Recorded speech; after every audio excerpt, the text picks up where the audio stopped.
All right, so let's start with Chapter 1. We're going to be speaking about the auditor methods that are geared for success. So in this chapter, we've got several objectives listed here. We'll start off with thinking about what the foundations of auditing are. We'll look at the professional requirements for the auditor themselves. What kind of skills does the auditor need? The difference between discretionary and mandatory. That applies in several different contexts. In this case, we're talking about regulations, but it could be things like policies and procedures as well. We'll talk about that a little bit more. We'll look at different types of audits. Then we'll think about how the auditor communicates with the auditee. I kind of touched on that a little bit in the last section as far as the interrelationship between the auditor and the person that they're working with, or the persons that they're working with. The auditor also has some leadership aspects, even to the point of considering the auditor to be an executive position. So what kinds of priorities and planning are involved when you're in a leadership position? We'll look at those. And then lastly, we'll cover the structure of different types of corporations or organizations, whether it's a consulting firm, a privately held organization, a publicly held or government organization. They all have their different aspects and considerations for how you deal with them and how they work internally. So why do we need a information system audit? Some of those questions are self-evident, right? We know that we've got different situations that are in place. For instance, going back from a period between 2002 and 2005, we've got a lot of different people that were caught doing something they shouldn't have been doing. 92 presidents of corporations were convicted of fraud. 86 CEOs, 40 CFOs, 98 vice presidents, even 17 attorneys were convicted of fraud. What does all this mean? It means that maybe in this day and age, that there is perhaps a trend where more and more people that are in positions of power, that are letting a lot of money run through their hands, so to speak, are more tempted than ever before to try to take advantage of their position in order to enrich themselves or to enrich their friends. That's just human nature, I suppose, but it's something to think about as a trend that's because of this activity, we've got more regulation that's come into being to try to put an end to this as much as possible. Some of the regulations are more punitive. They punish the offender more than they would have been punished before, with either financial penalties or prison time.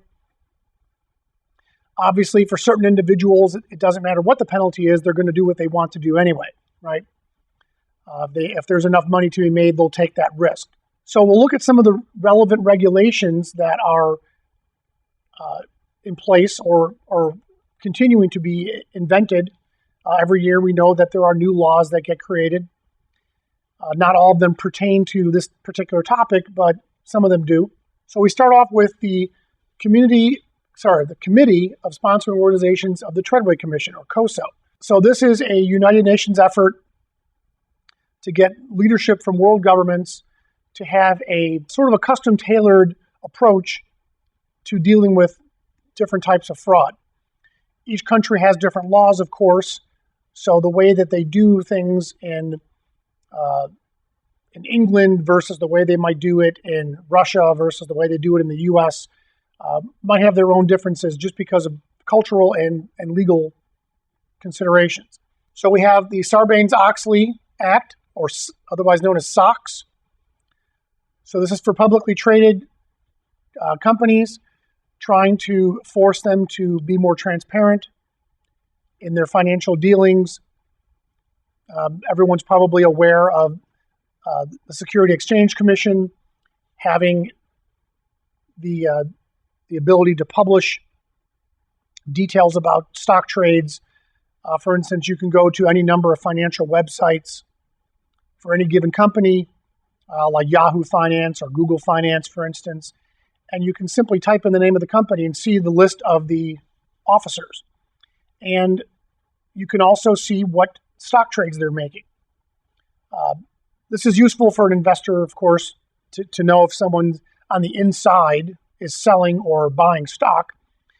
But it also provides some transparency for the organization itself to know that if an officer decides to buy a tremendous amount of stock or sell a tremendous amount of stock or options, then that might have some meaning for the shareholders or other people within the organization. So that's why that kind of information is made public.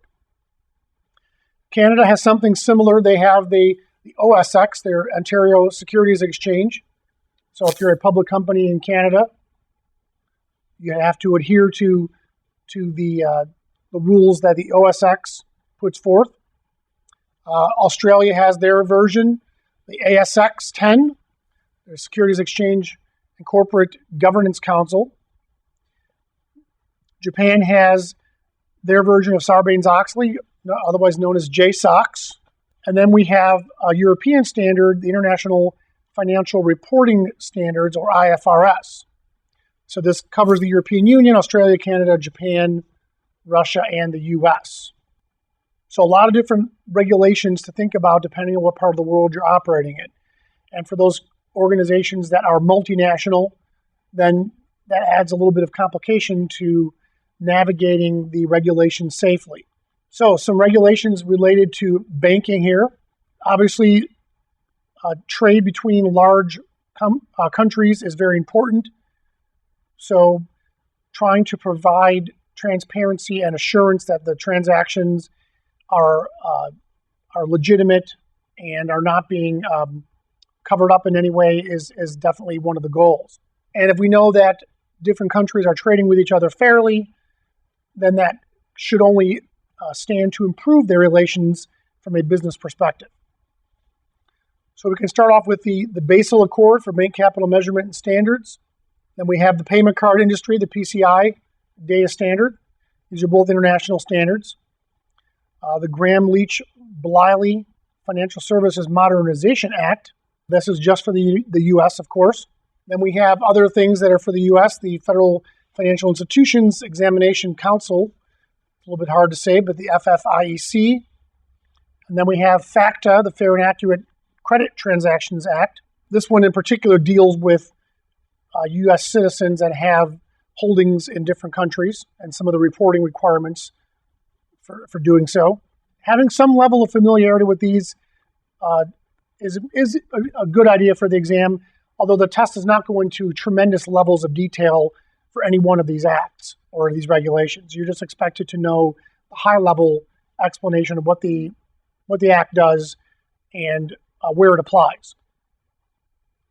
So do spend a little bit of time on this list, the COSO regulations and banking regulations. Other things to think about: if you're involved in healthcare, you have to adhere to the HIPAA standard, in the U.S. anyway. FSMA should be very familiar to those of you who work for the federal government, since that's a reporting requirement, an annual reporting requirement. And HIPAA, going back to that for a moment, not only deals with healthcare organizations, but how they handle PII or PHI, protected health information. But we want to make sure that personally identifiable information, protected health information, is handled correctly and doesn't invite any opportunities for fraud or identity theft. FSMA has more to do with making sure that your federal organization is adhering to some type of framework for the security monitoring and configuration of your systems, as well as being able to monitor the effectiveness of your security controls continuously throughout the lifetime of those systems, and then providing some reporting on at least a minimum of an annual basis to show that your systems are secure. And then we've got SCADA systems, security control and data acquisition. These are used by your utility companies. If you're running a nuclear power plant or a hydroelectric plant, there are certain standards which apply to the way that those systems are managed and how they are monitored and how the reporting has to take place. Of course, there are many other laws that apply to privacy in various parts of the world that's beyond the scope of what we're talking about here today.